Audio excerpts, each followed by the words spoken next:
Bonjour Monsieur Didier Guignard. Bonjour Anicet. C'est au mois de janvier que vous avez développé le théorème de mathématiques de Gödel. Est-ce que vous pouvez dire aux téléspectateurs de quoi il s'agit? Alors, d'accord. C'est un sujet qui n'est pas facile à traiter parce qu'il fait appel à de hautes mathématiques, mais j'essaierai de le vulgariser au maximum, d'en donner, on va dire, plus l'essence philosophique, aussi parce que c'est ça qui est Gödel lorsqu'il a exposé son théorème, donc c'était en 1931. L'assemblée devant laquelle il l'a exposé, qui était pourtant constituée de hauts mathématiciens, la plupart n'ont pas compris. Donc, entre-temps, aujourd'hui, beaucoup de gens l'ont compris davantage, mais ça n'est pas quelque chose qui est accessible à Monsieur Tout-le-Monde. Mais parce que ça a des conséquences philosophiques importantes, c'est peut-être sur ce plan-là dont je vais parler aujourd'hui, parce que c'est plus ça qui intéresse, je dirais, Monsieur Tout-le-Monde, que la démonstration mathématique en elle-même. Donc on va peut-être se concentrer sur les conséquences. Alors, que dit ce théorème, en gros? Alors, là encore, je ne vais pas prendre l'énoncé originel, parce que à un non-spécialiste, ça ne dit rien. Donc, je m'excuse déjà auprès des spécialistes de dire que je vais vraiment déformer, mais je vais essayer d'exprimer de façon simple l'idée de base de ce théorème. En gros, ce théorème dit que tout système mathématique est soit incomplet, soit incohérent. Alors, la cohérence d'un système mathématique veut dire que le système ne contient pas de contradiction. En mathématiques, j'ai une grande liberté de choix des hypothèses. À la différence de la physique. En physique, je peux faire des hypothèses, mais si ces hypothèses ne sont pas confirmées par la réalité de l'expérience, je dois abandonner mes hypothèses. En mathématiques, je n'ai pas cette contrainte. Parce que le monde des mathématiques est un monde en soi, à part. Donc, par contre, j'aurai quand même une contrainte qui sera que les hypothèses que je prends ne doivent pas aboutir à des contradictions. Donc, si, pour montrer de façon simple, si une des conséquences de mon hypothèse va m'amener à dire 0 égale 1, je dois revoir mes hypothèses, parce qu'il y a quelque chose qui ne va pas.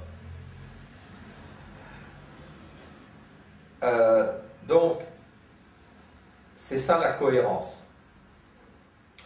Maintenant, la complétude, ça c'est un petit peu plus délicat. Alors, la complétude veut dire que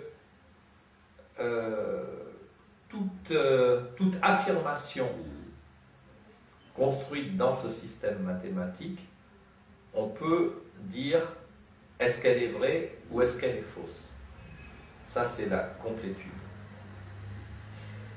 Et donc, à l'époque de Gödel, il y avait un très grand mathématicien qui s'appelait David Hilbert et qui espérait arriver à montrer en mathématiques un système cohérent et complet.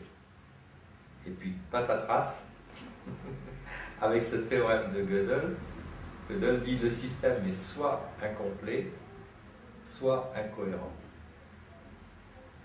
Alors, en fait, ça enlève une partie du côté absolu qu'on attribuait aux mathématiques. On pensait en mathématiques, tout doit être vrai ou faux.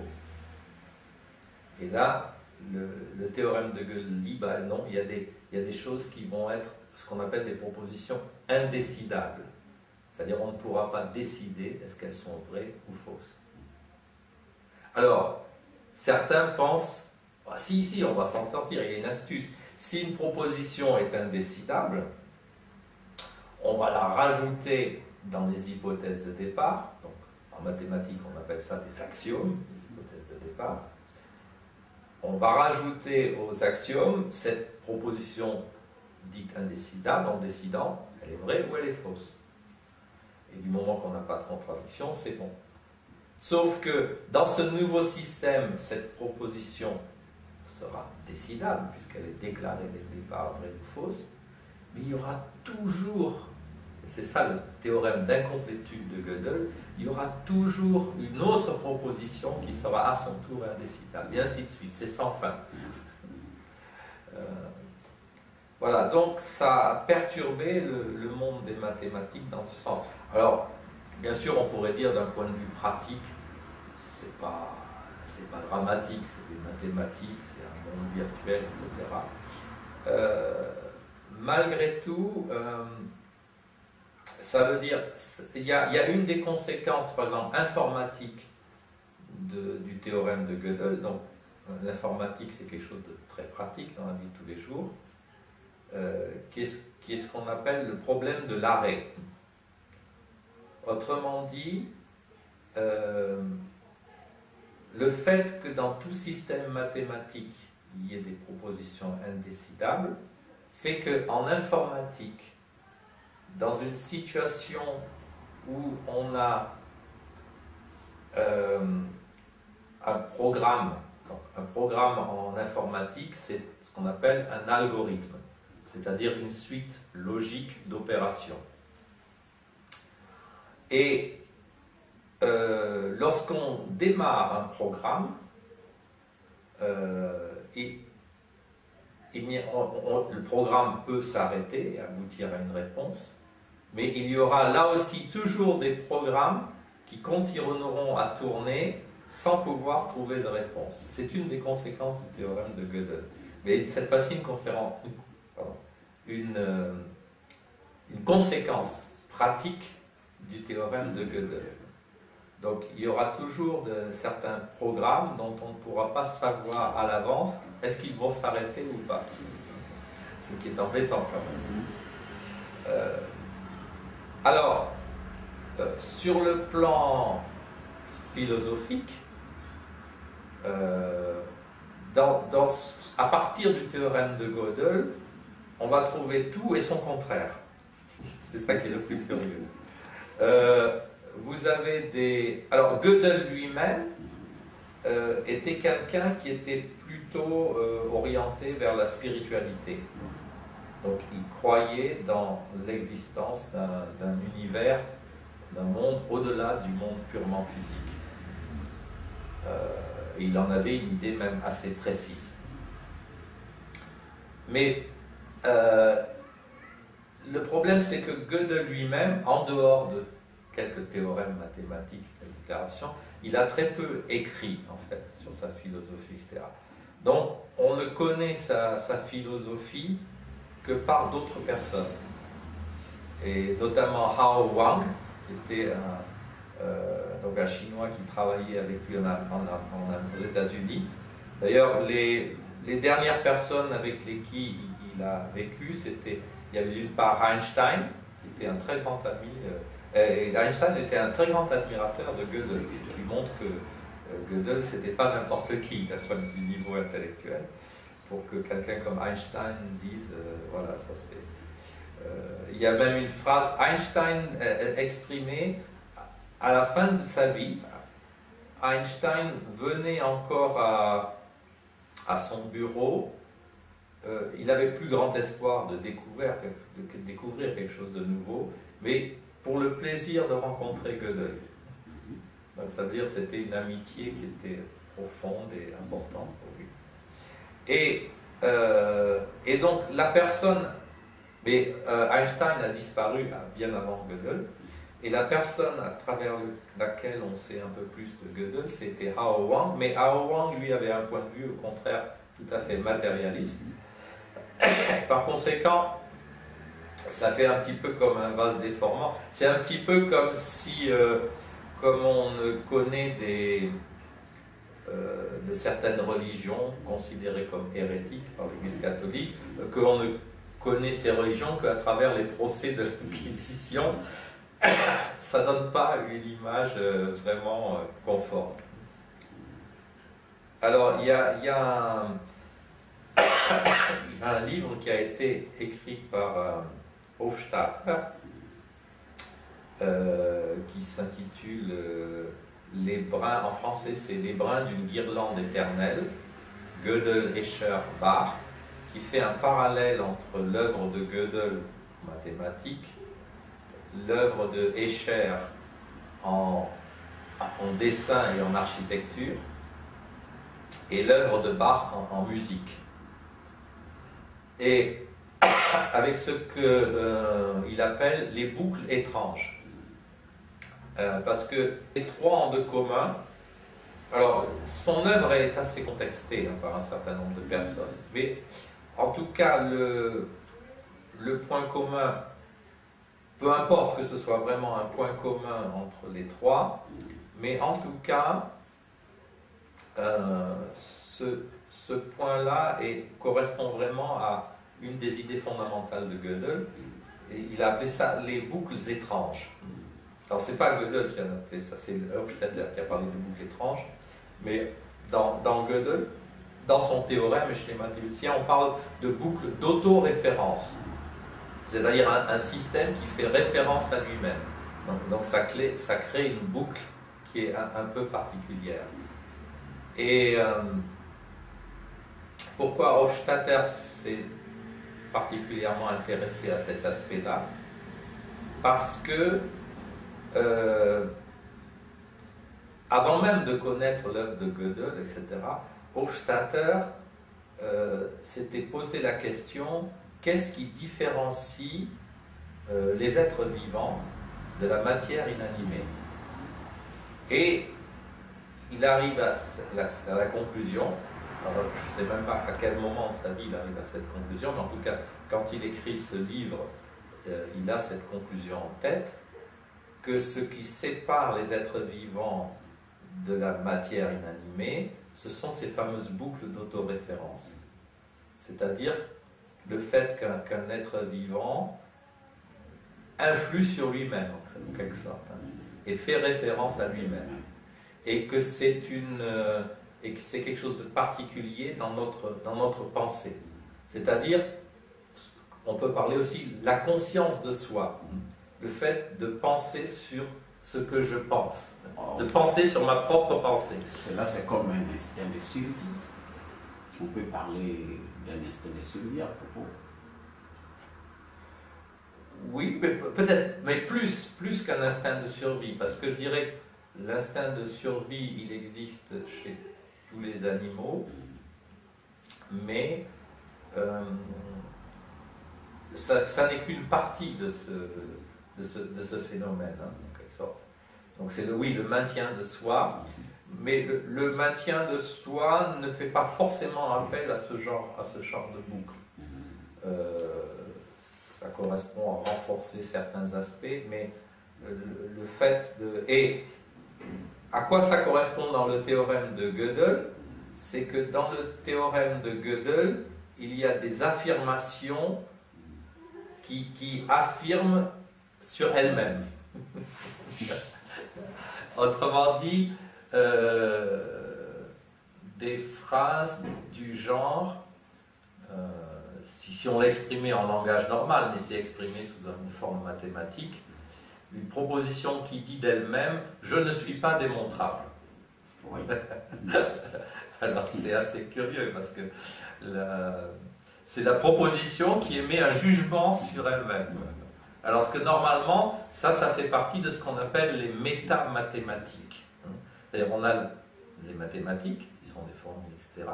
Mais des jugements ou des expressions en langage courant sur les mathématiques, c'est ce qu'on appelle des métamathématiques, donc c'est pas de la mathématique pure.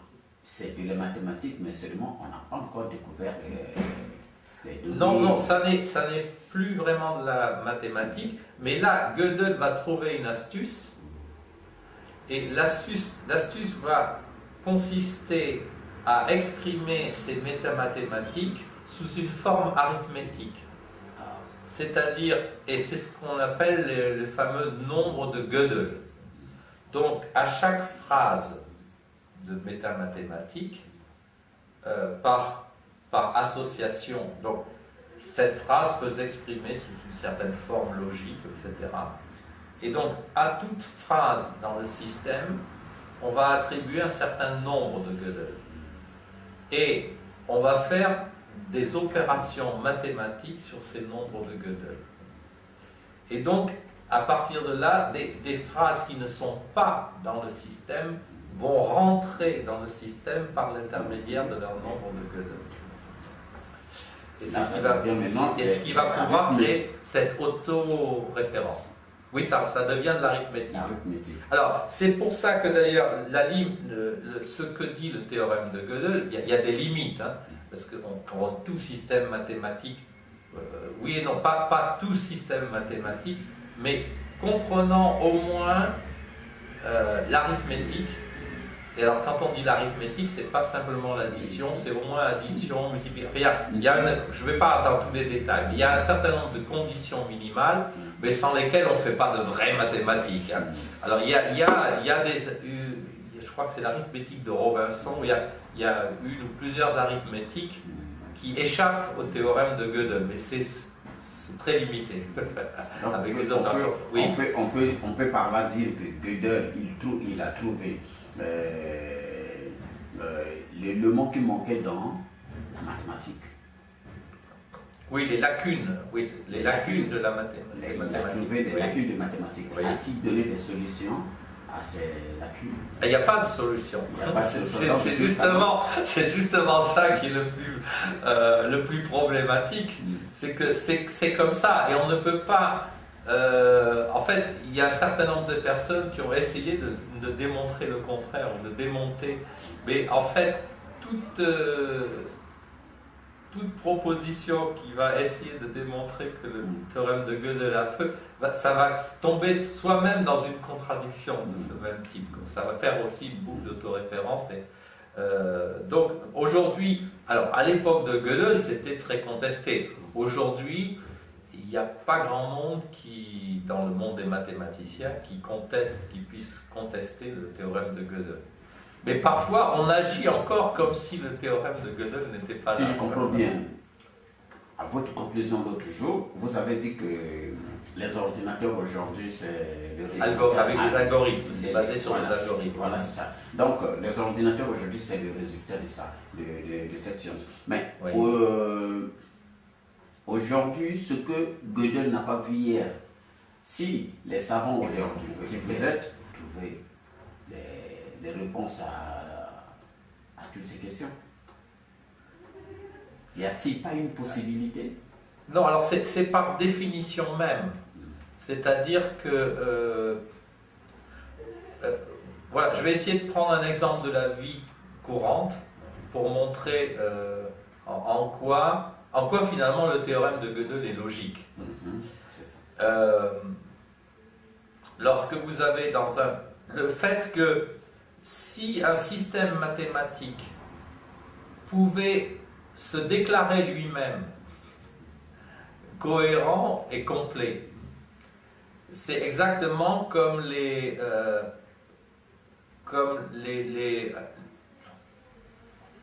comme des parlementaires qui décident de leur propre salaire.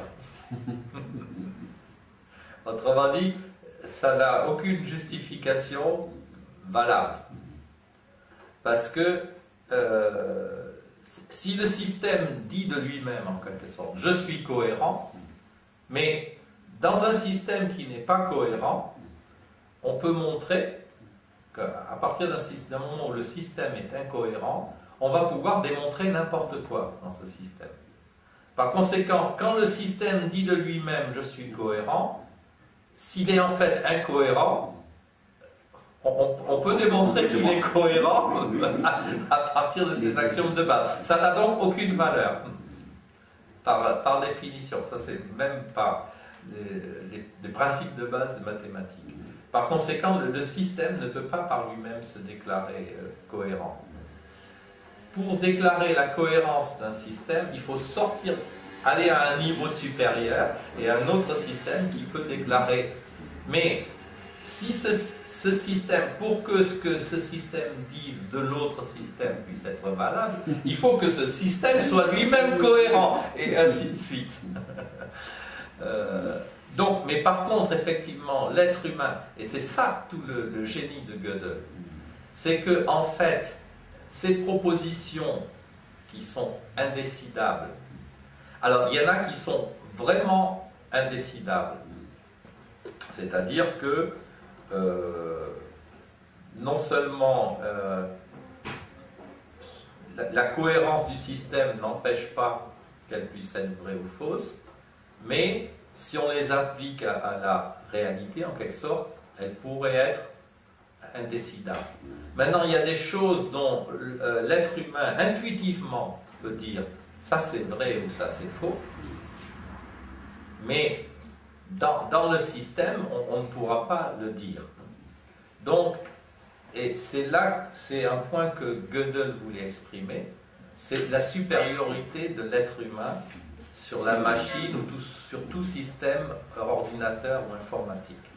Alors c'est là qu'on a un point philosophique important, parce qu'aujourd'hui vous avez les deux camps. Il y a le camp de ceux qui disent non seulement l'intelligence artificielle, pour eux, elle a déjà dépassé l'intelligence humaine. Alors c'est vrai que sur le plan du calcul pur, ou etc., ou plein de choses, l'intelligence artificielle peut faire beaucoup de choses que l'homme ne peut pas faire, et c'est d'ailleurs pour ça qu'on a besoin des ordinateurs. Mais l'intelligence humaine a des choses en plus qui font que, par exemple, dans le jeu d'échecs, alors aujourd'hui aussi, les ordinateurs sont arrivés à un niveau où ils sont parfois capables de battre même les meilleurs champions du monde.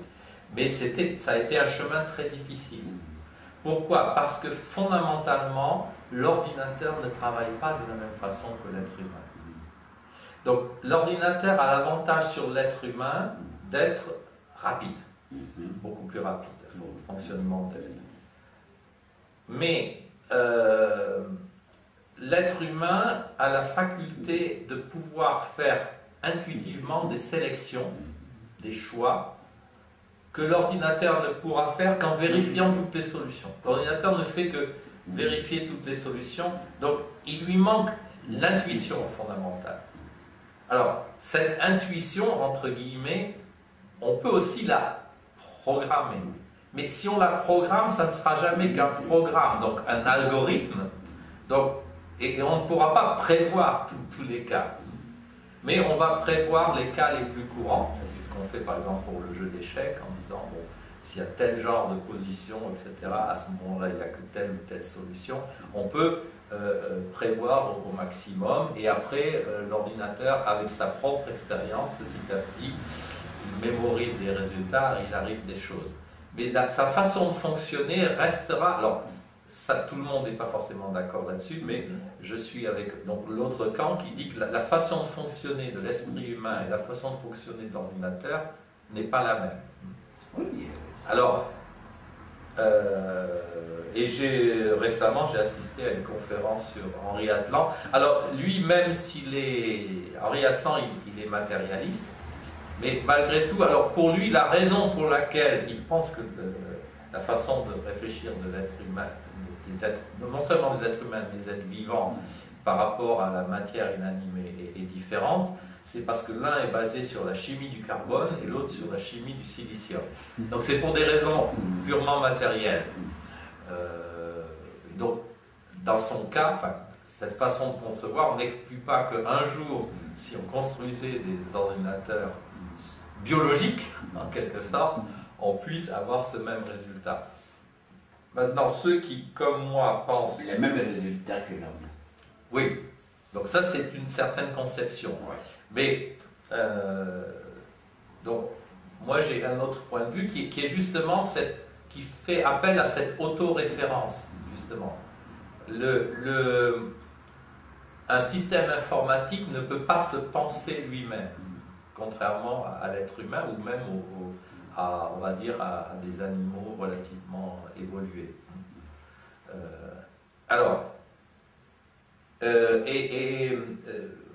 ne sais pas si vous connaissez Roger Penrose, qui est un grand physicien, mathématicien et physicien d'ailleurs, et il explique qu'en fait, pour lui,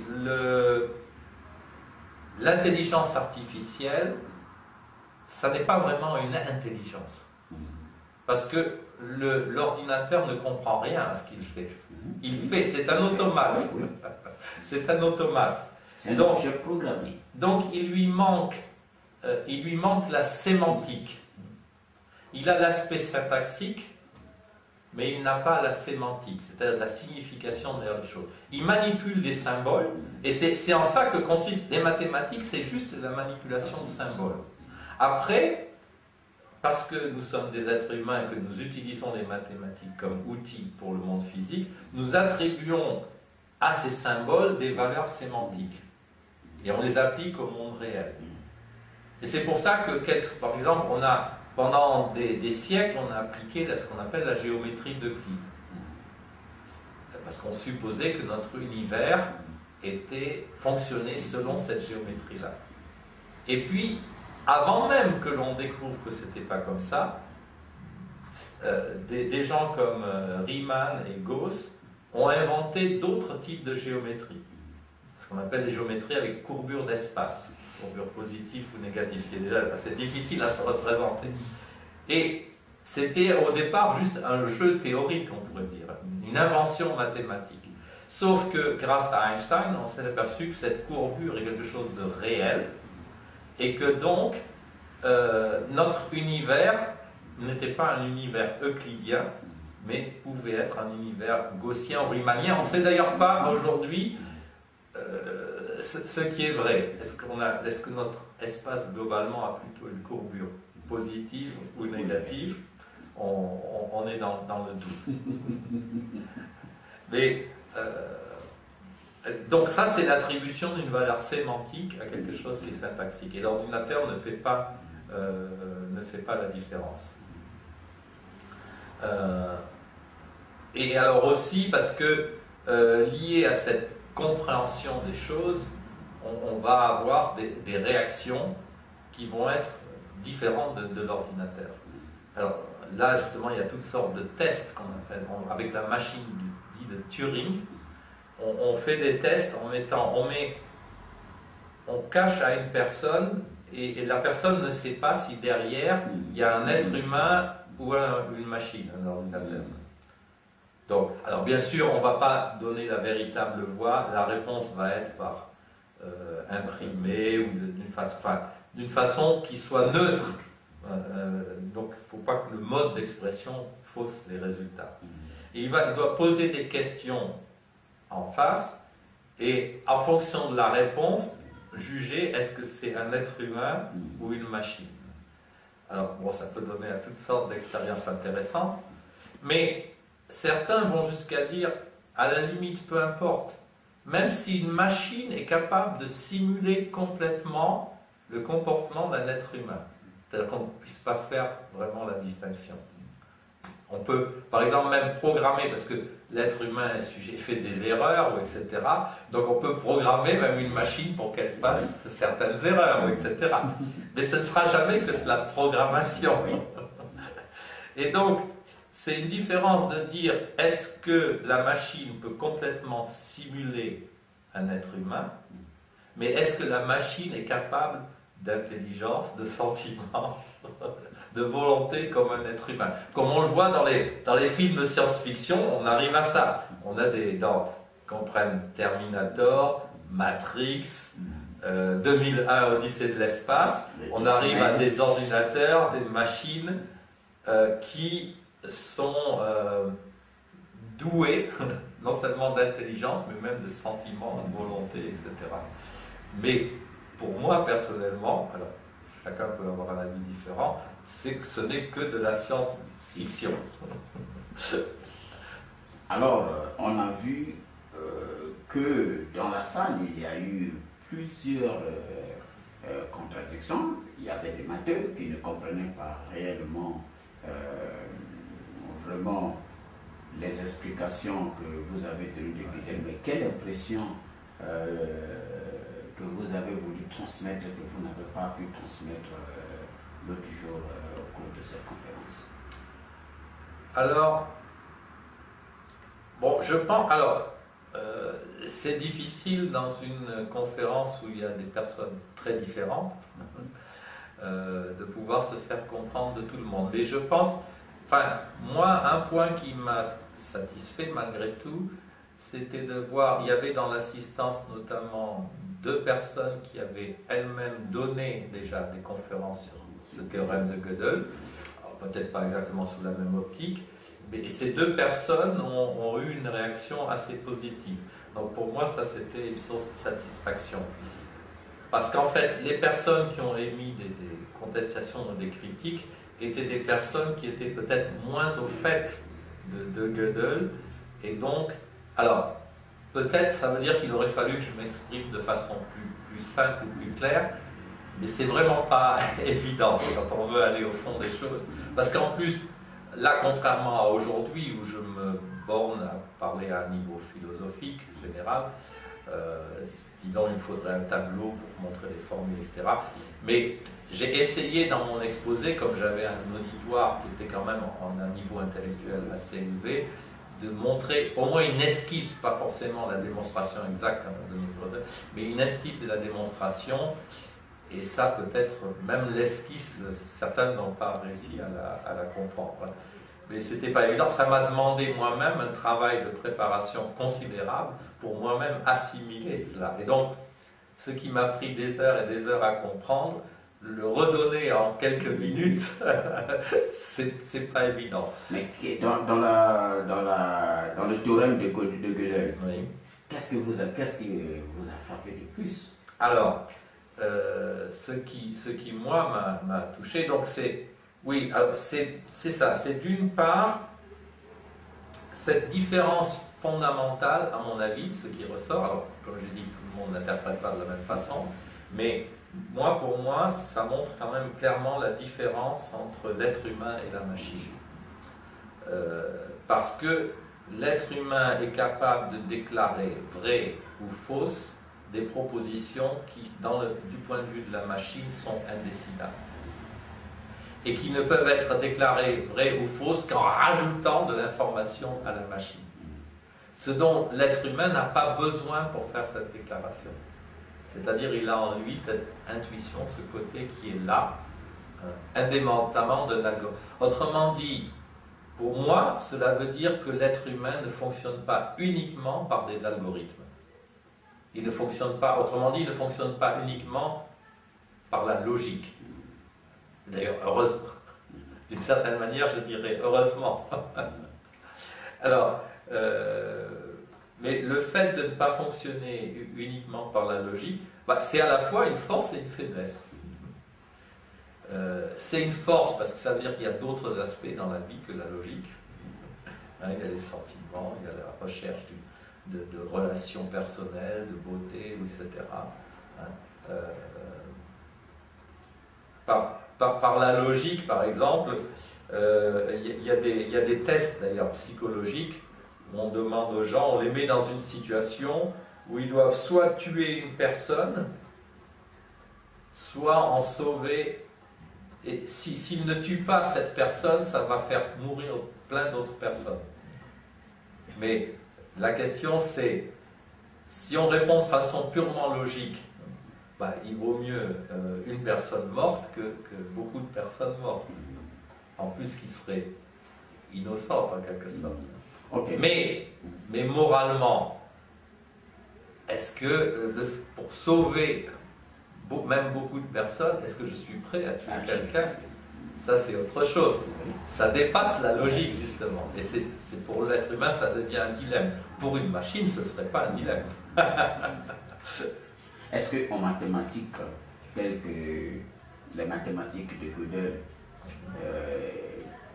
qu'aujourd'hui le monde a donné plus de considération, oui, qu'il existe des éléments qu'on ne peut pas démontrer, et que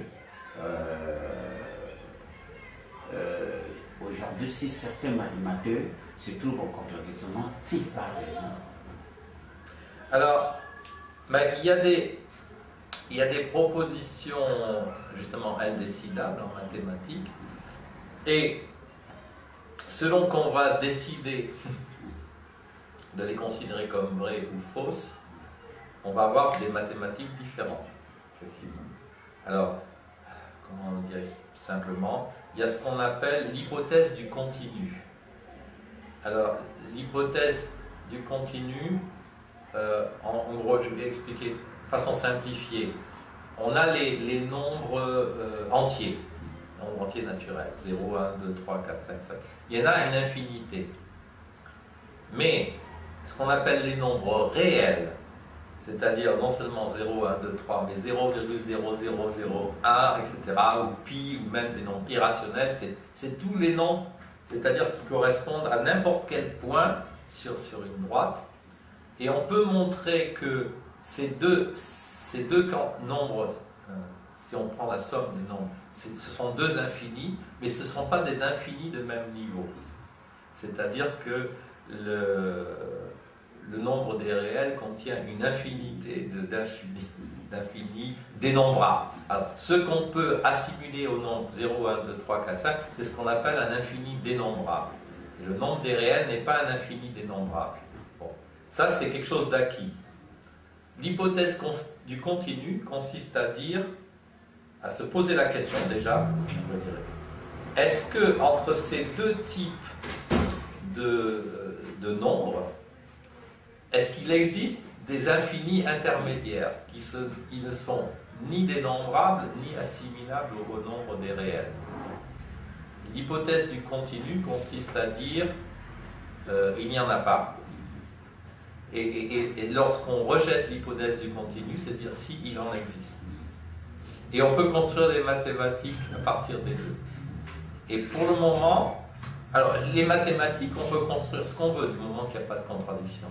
Maintenant, la question que les scientifiques se posent, le monde réel, est-ce qu'il est lié à l'hypothèse du continu ou pas? Dans le monde réel, ça va être l'un ou l'autre, ça ne peut pas être les deux. Mais ça, on ne sait pas. Donc même ni l'être humain, ni la machine, pour le moment, ne sont capables de décider par rapport au réel quelle est la réalité. Tant qu'on est dans un labyrinthe, on cherche tous la sortie. Donc, en tout cas, du coup, ça a beaucoup, d'une certaine manière, ça a donné une limite aux mathématiques, parce qu'on s'est aperçu qu'on pensait faire des choses avec les mathématiques qu'on n'est pas capable de faire, mais en même temps, ça a donné une grande richesse aux mathématiques, parce qu'on peut faire toutes sortes d'hypothèses, on peut construire des mathématiques, ça a donné une grande créativité aux mathématiques. Mais quelle place aujourd'hui donnerez-vous au théorème de Gödel? Alors, je dirais qu'en mathématiques, c'est assez clair. Bon, ça joue un certain rôle, mais bon, il n'y a plus rien de révolutionnaire dans le domaine purement mathématique. Par contre, dans le domaine philosophique, dans le domaine de la relation au réel, c'est là qu'on a encore des inconnus. Justement, du fait que certaines hypothèses, on ne sait même pas dans le réel quelle est l'hypothèse mathématique qui va correspondre au réel. Un peu comme il y a une centaine d'années, on était à la limite, on ne savait pas encore est-ce que à notre univers s'applique la géométrie d'Euclide ou celle de Riemann ou de Gauss. D'ailleurs, même aujourd'hui, on sait que l'univers n'est pas euclidien, il n'est pas plat exactement, mais on ne sait pas vraiment est-ce qu'il a des parties riemanniennes, des parties gaussiennes, est-ce que globalement il est plutôt riemannien ou gaussien, ou même en moyenne euclidien, ça n'est pas exclu non plus.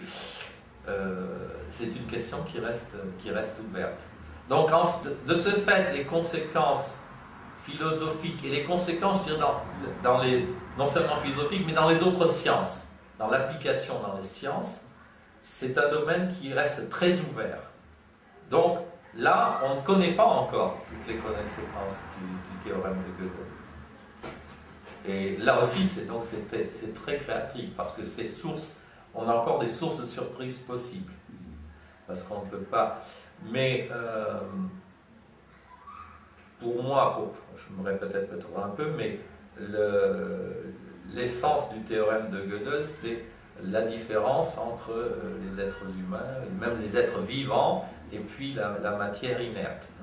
Et c'est que même Hofstadter, qui est un matérialiste en fait, mais il a au moins cherché, il voit bien qu'il y a une différence entre les êtres vivants et le matériel, et donc il explique par cette boucle, par cette autoréférence, le fait de la différence. Et donc ça, c'est inspiré, même cette idée est inspirée par Gödel. Mais pour moi, il y a une autoréférence qui m'incite à penser que la solution, elle est plus à chercher du côté spirituel. C'est que quand on regarde dans la Bible, on demande à Dieu qui est-il. Alors la réponse c'est Yahvé, c'est les fameuses quatre. Mais si on essaie de le traduire en français, ce qui n'est pas évident, on dit je suis qui je suis. I am who I am en anglais. Donc pas d'explication. Voilà, donc, mais c'est une boucle. Hein. L'explication du jeu, c'est je. Ça veut dire c'est l'origine, c'est la base fondamentale et il ne faut pas chercher plus loin. Voilà. Donc là, on a, entre guillemets, un système, si on dit Dieu, qui se justifie par lui-même. Alors il devient autoritaire. Alors, est-ce que c'est justifiable, justement, justifie par lui-même? C'est là que vont diverger les opinions entre croyants et non-croyants. Voilà. Maintenant, étant donné que Dieu est souverain, tout est là, on est face à un monde en évolution. Qu'est-ce que Matthieu aujourd'hui dit défend le théorème de Gödel peut donner à la génération qui a soif de comprendre les mathématiques et le mouvement, le fonctionnement de l'univers? Alors, oui, là il y a un autre aspect intéressant, le théorème de Gödel, qu'a développé Roger Penrose, qui est je dirais les trois mondes. Autrement dit, on s'aperçoit de plus en plus que la physique, donc la science en général, la physique c'est la science de base de la matière, puis après il y a la chimie, etc. Mais la science la plus fondamentale, c'est la physique, parce qu'elle parle des particules, des atomes qui se construisent. Elle est basée sur des lois mathématiques. Donc elle obéit à des lois mathématiques. Donc on peut en quelque sorte considérer un monde mathématique, on va dire un domaine pour moi. Il y a un domaine mathématique et le domaine matériel, notre monde physique, dans lequel s'appliquent les lois mathématiques. Maintenant, les êtres vivants, dont nous faisons partie, les êtres humains, sont issus de ce monde physique. À partir de ce monde physique, c'est développé. Alors, quel est le mécanisme exact? Je ne vais pas rentrer dans les détails, il peut y avoir beaucoup de contestations, mais en tout cas, la réalité est qu'à partir de ce monde physique purement matériel et inanimé, s'est développée la vie, puis l'être humain, et des esprits capables d'émettre des lois mathématiques qui nous permettent de comprendre l'univers. Donc on a un triangle. Donc des esprits qui ne sont pas de monde visible, qui ne sont pas dans les lois physiques, mais qui sont capables de mettre en mouvement avec des lois mathématiques. Voilà. Et c'est ce qui faisait dire à Einstein, ce qu'il y a de plus incompréhensible, c'est que le monde soit compréhensible. Parce que ça crée, on se dit quand même, alors, parce qu'on ne sait plus qu'est-ce qui est à l'origine de quoi. Donc, là, il y a aussi deux points de vue. Il y en a qui disent, non, les mathématiques, c'est juste un outil créé par l'être humain, qui s'applique plus ou moins bien au monde physique, c'est-à-dire on arriverait à considérer que le monde physique n'est pas forcément uniquement fait de lois mathématiques, mais si on dit ça, on a déjà un peu un problème avec la science en général. Parce que dans la science, si elle n'a pas ce qu'on appelle un déterminisme et des lois de causalité, des lois précises, on ne peut plus rien dire. Si tout est chaotique et sans loi. Donc, et s'il existe bien des lois, comment se fait-il que l'être humain issu de ce monde matériel soit capable de comprendre ces lois qu'il n'aurait pas créées, si elles s'appliquent vraiment à partir de là. Et aussi par le fait que ce monde des lois mathématiques, il est plus vaste que le monde physique. C'est-à-dire que pour expliquer le monde physique, on n'utilise pas toutes les mathématiques. Il y a des mathématiques qui s'appliquent au monde physique et d'autres qui ne s'appliquent pas. Mais il y a une partie du monde mathématique qui s'applique au monde physique. Et il y a une partie du monde physique qui est devenue le monde du vivant, le monde de la conscience des êtres humains.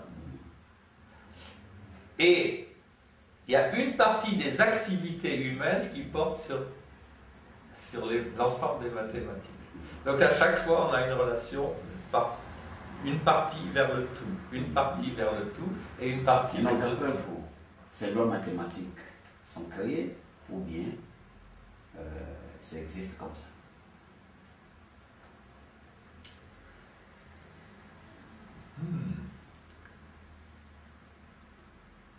J'allais presque dire les deux.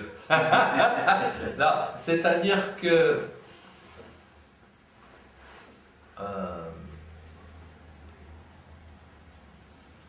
ma pensée personnelle philosophique va dans le sens de dire le monde physique a été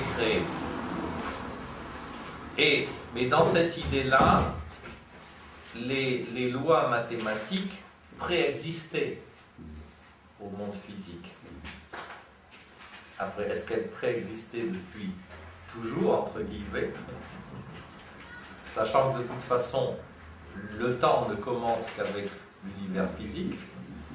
S'il y a eu un commencement, un Big Bang, ou même si on reporte, on peut dire, parce qu'aujourd'hui on dit quelquefois que le Big Bang n'est qu'une phase, certains, tout le monde n'est pas d'accord, mais en tout cas, on peut reculer, mais à un moment donné, il a dû y avoir un point de départ du monde physique. Et alors, que l'on considère qu'il y a une entité, on l'appelle Dieu ou autrement, à l'origine de ces lois physiques, après, est-ce que ces mathématiques sont juste le produit de cette entité ou elles sont une partie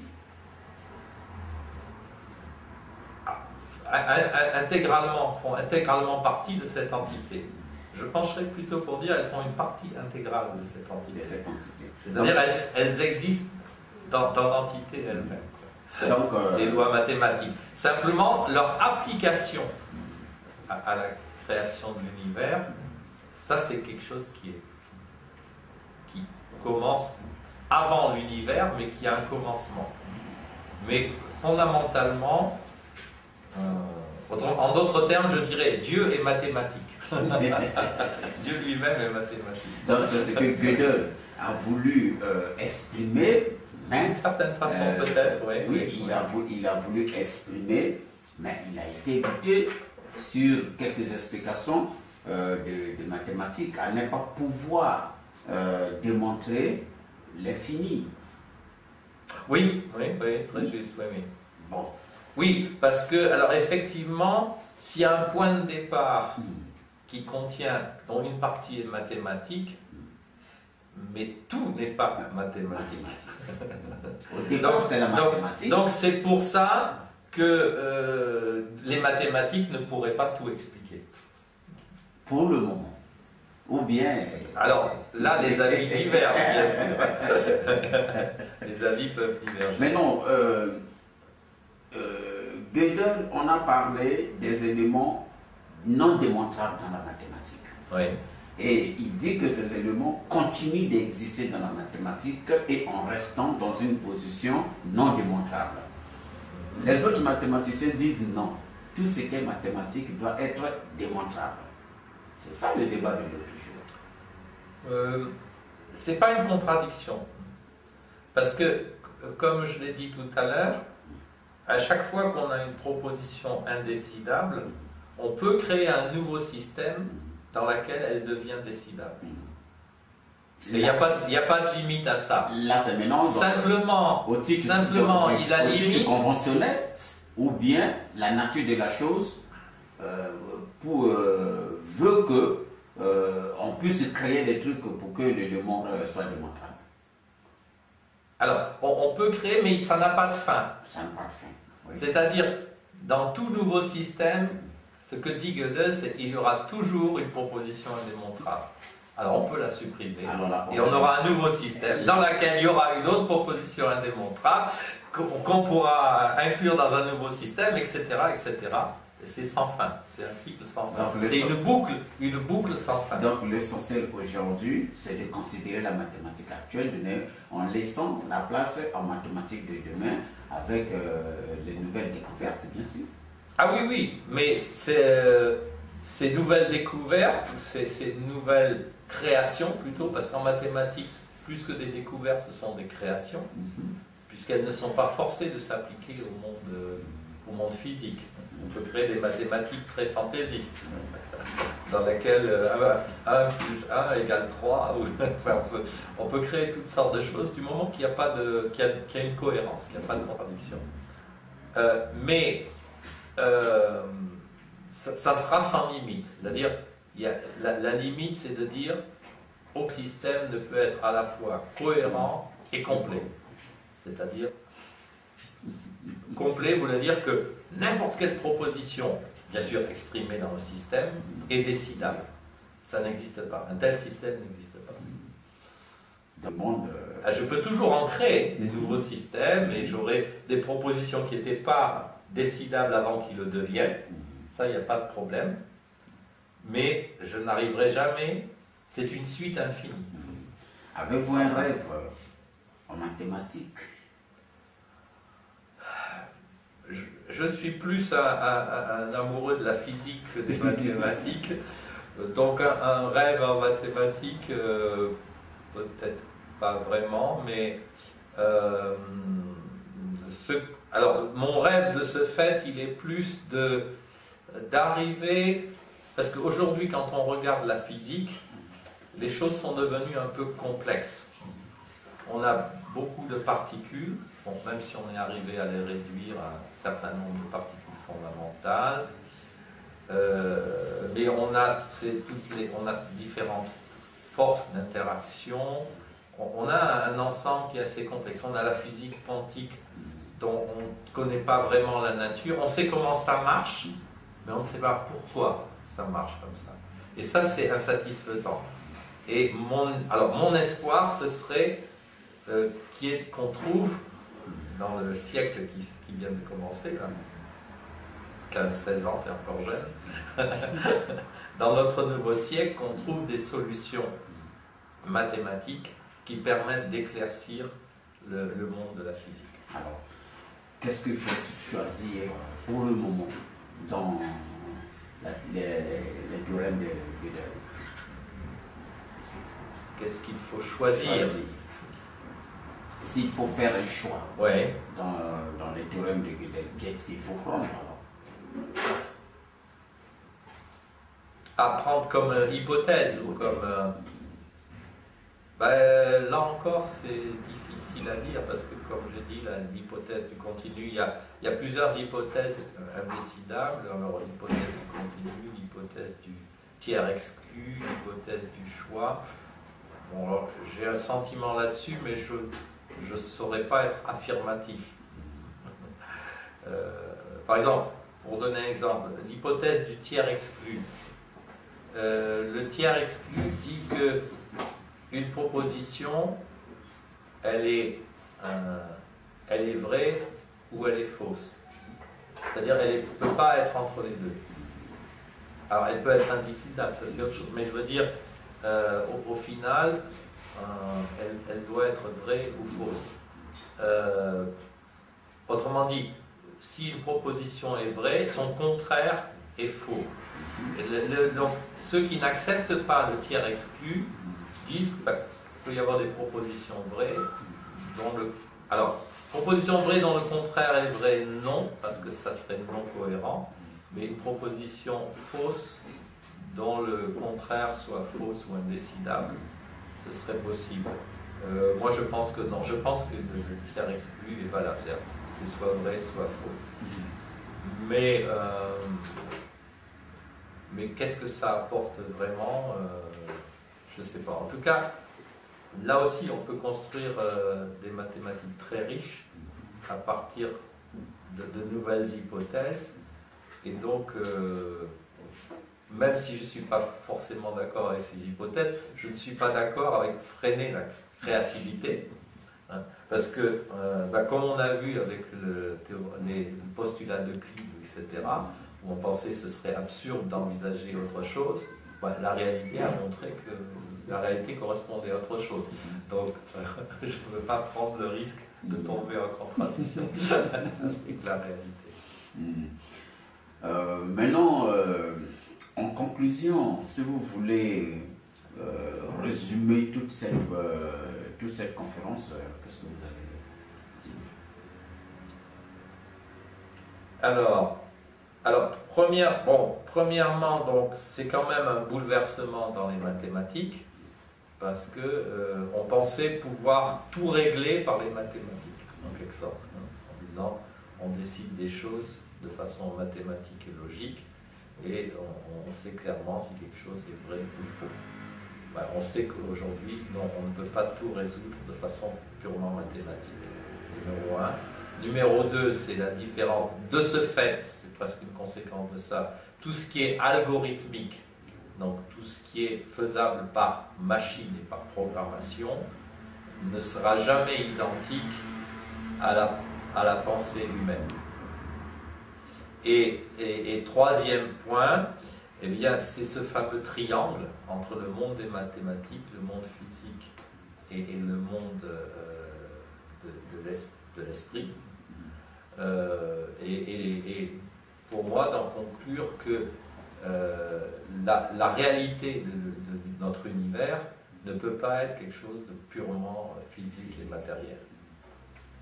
Voilà, si je dois résumer les 3 points qui me paraissent essentiels, tout en rappelant que tout le monde n'est pas d'accord pour tirer ces 3 conclusions du théorème de Gödel.